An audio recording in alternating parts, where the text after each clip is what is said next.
अङ्गं हरेः पुलकभूषणमाश्रयन्ति भृङ्गाङ्गनेव मुकुलाभरणं तमालम्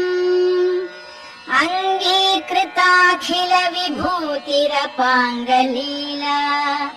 माङ्गल्यदास्तु मम मङ्गलदेवतायाः मुग्धा मुहुर्विदधति वदने मुरारेः प्रेमत्रपा प्रणिहितानि गतागतानि मालादृशोर्मधुकरीव महोत्पलेया सा मे श्रियं दिशतु सागरसम्भवायाः आमीलिताक्षम् अधिगम्य मुदा मुकुन्दम् आनन्दकन्दमनिमेषम् अनङ्गतन्त्रम्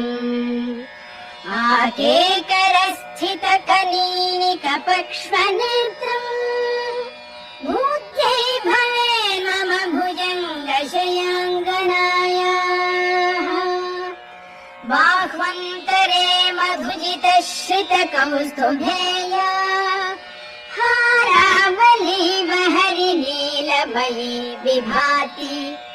कामप्रदा भगवतोऽपि कटाक्षमाला कल्याणमावहतु मे कमलालयायाः कालाम्बुदालिललितो रसिकैटभारेः धाराधरे स्फुरति या तडिदङ्गनेव मातुः समस्तजगतां महनीयमूर्तिः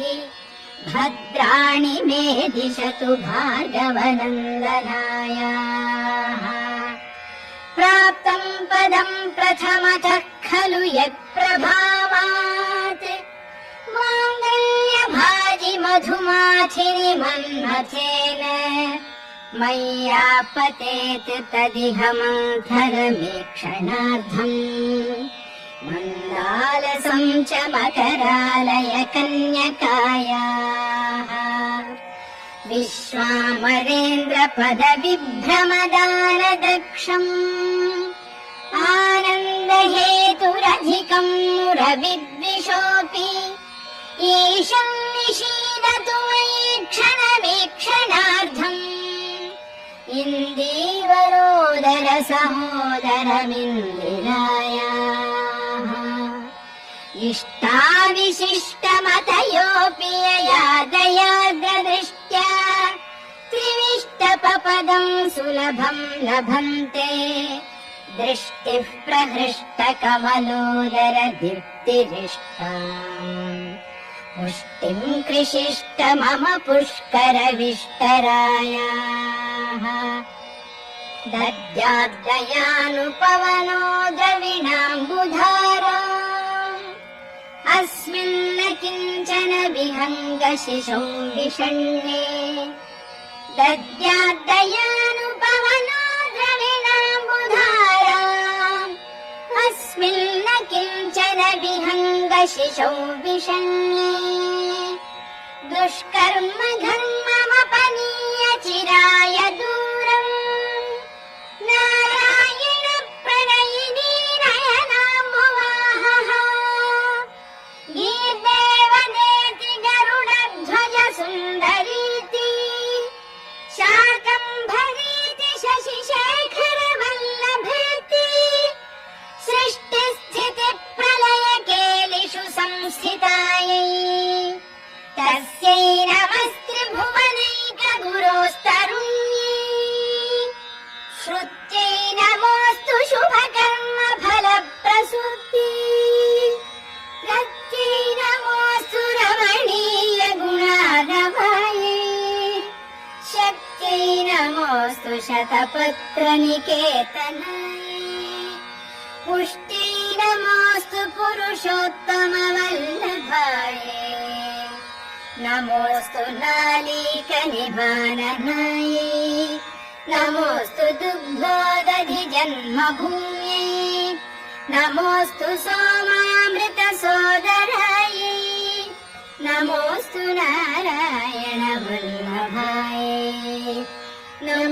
नमोऽस्तु हेमाम्बुजपीठिकायै नमोऽस्तु भूमण्डलनायिकायै नमोऽस्तु देवादिदयापरायै नमोऽस्तु शार्ङ्गायुधवल्लभायै नमोऽस्तु देवी भृगुनन्दनायै नमोऽस्तु विष्णोरुरसिस्थितायै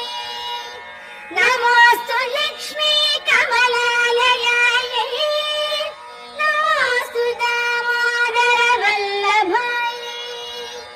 नमोऽस्तु कान्ति कमलेक्षणायै नमोऽस्तु बुद्धि भुवन प्रसूत्यै नमोऽस्तु देवादिभिरर्चितायै नमोऽस्तु नन्दात्मजवल्लभायै सम्पत्कराणि सकलेन्द्रियनन्दनानि साम्राज्यदानविभवानि सरोरुहाक्षि त्वद्वन्दनानि दुरितोद्धरणोद्यतानि मामेव मातरनिशङ्कनयन्तु मान्ये यत्कटाक्षसमुपासनाविधिः सेवकस्य सकलार्थसम्पदः सन्तनोति वचनाङ्गमानसैः त्वां मुरारिहृदयेश्वरीं भजे सरसिजनिलये सरोजहस्ते धवलतमां शुकगन्धमाल्यशोभे भगवति हरिवल्लभे मनाज्ञे त्रिभुवनभूतिकरि प्रसीद मह्यं भगवति हरिवल्लभे मनाज्ञे त्रिभुवनभूतिकरि प्रसीद मह्यम् दिग्हस्तिभिः कनककुम्भमुखावसृष्टस्वर्वाहिनी विमलचारुजलप्लुताङ्गी प्रातर्नमामि जगतां जननीम् अशेषलोकाधिनाथ गृहिणीम् अमृताब्धिपुत्रीम् कमले कमलाक्षवल्लभे त्वं करुणापूरतरङ्गितैरपाङ्गैः अवलोकय माम् अकिञ्चनानां प्रथमं पात्रम् अकृत्रिमं दयायाः स्तुवन्तीयस्तुतिविरमूभिरल्वधूम् त्रयीमयीं त्रिभुवनमातरं रमाम् गुणाधिक गुरुतर भाग्यभागिनः भवन्ति ते भुवि बुधभा